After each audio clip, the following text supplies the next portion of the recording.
Hello and welcome to the Carrie and Karen video training series. I'm Carrie, I'm Karen. and we are so delighted that you are here today to join us for literally the halftime of the New Hampshire State Legislative Session. And it has been quite a road this year. My name is Carrie Duran, and I'm the Legislative Liaison from Lakes Region Community Services, and I'm coming to you from my living room. Hi, I'm Karen Blake. I'm the Coordinator of Public Policy and Marketing for Northern Human Services, and I'm also coming to you from my living room. So we are so excited today to present what is episode 4 in our series and give you an update, just a light overview of what is happening right now in the state legislature. So this is the highlight reel of the halftime in the state legislature.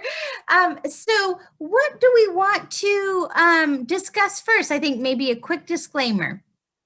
Okay, so just to let you know, both Northern Human Services and Lakes Region Community Services are nonprofit and they are nonpartisan organizations. That means that we do not support or endorse any political party, any legislator or candidate.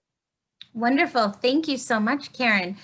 So we are very excited, as I said, to be here today because there is so much going on. And Karen and I would really like to thank everyone who has supported us and watched these videos.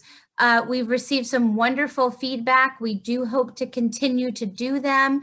And please let us know if there is a topic that you would love to hear about. We would love to know. So feel free to reach out to us.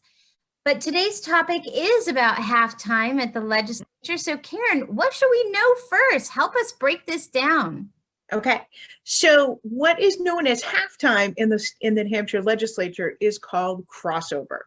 And that's when bills that had originated in either the New Hampshire House or the New Hampshire Senate cross over to the other body. Now, only bills that have passed and got through the process on their originating body move to the next legislative body. So Carrie, let's take a quick look about where we're at. Sure. So let's look at this. I'm sharing my screen right now. Here we go. Okay, so when we last left off, we talked about where the bills are.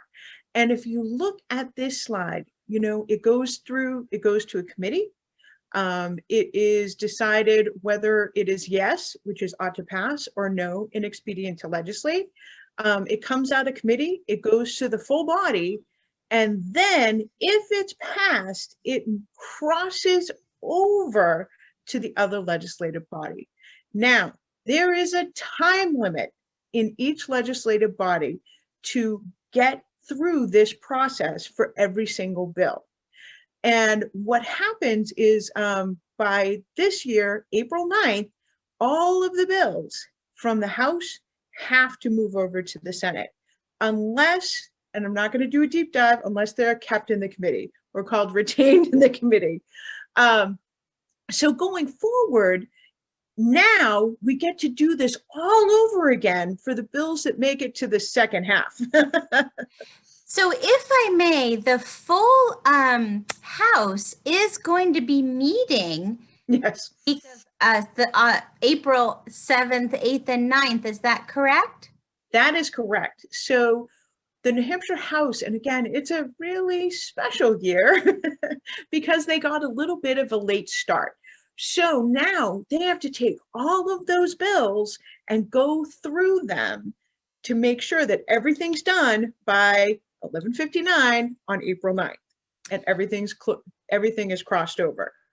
So they're going to be meeting together, and that is something that we can view, and that's live streamed, correct?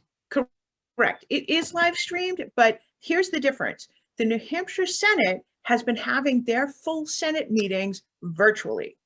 So they've had a lot more flexibility, if you will, to have a more normal year, having a full House a full Senate meeting every week or every other week. Now the House, because they have the requirement to meet in person and to meet in person safely, they have to get a little creative on how they're meeting.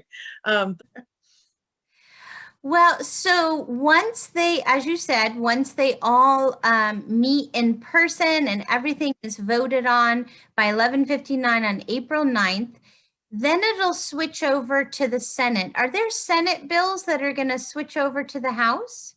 That is correct. And in fact, that has already started happening. So when we Really? talk about crossover, that is the absolute last time that they have to cross over. But bills have already been crossing over. This morning, actually, in the New Hampshire Senate Health and Human Services Committee, they were already talking about House bills that have already gone through this process and moved over.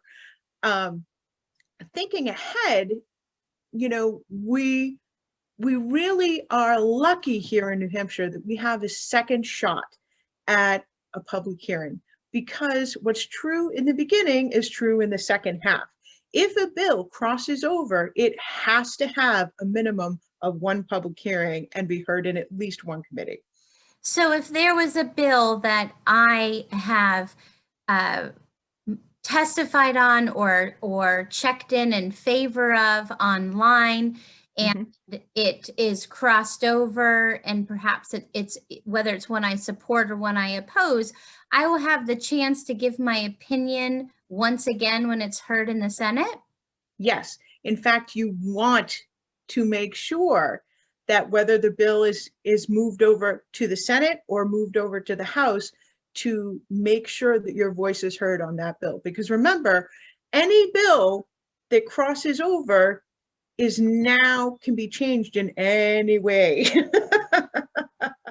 So I put up this other screen that talks a little bit more about crossover. So for myself as a regular citizen, why is it so important to see these bills to the end when they cross over from the Senate to the House to the Senate?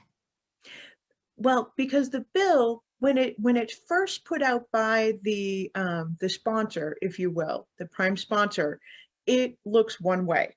However, through the process of going through committee, going to the floor, going to the next legislative body's committee, going to the floor, at every part of that process, amendments can happen.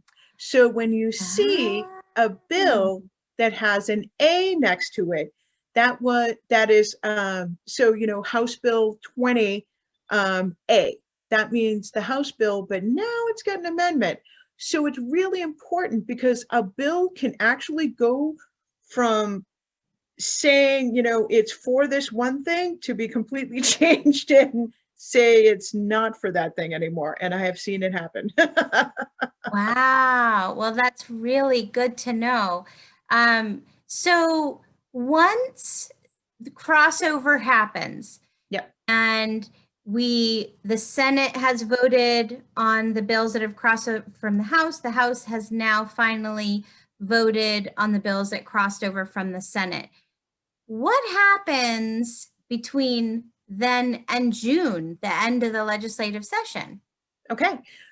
If a bill in its form, so we're just going to use, House Bill 20, which was laid on the table, which means that, was retained in committee, and that means the committee is going to hold on to it. But if that bill had moved over, it would go through the whole process.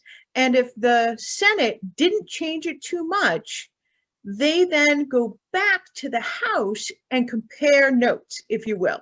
There are two versions of the budget. If they can both agree that that's okay, it will then go on to the governor. And that could happen at any point from this point on.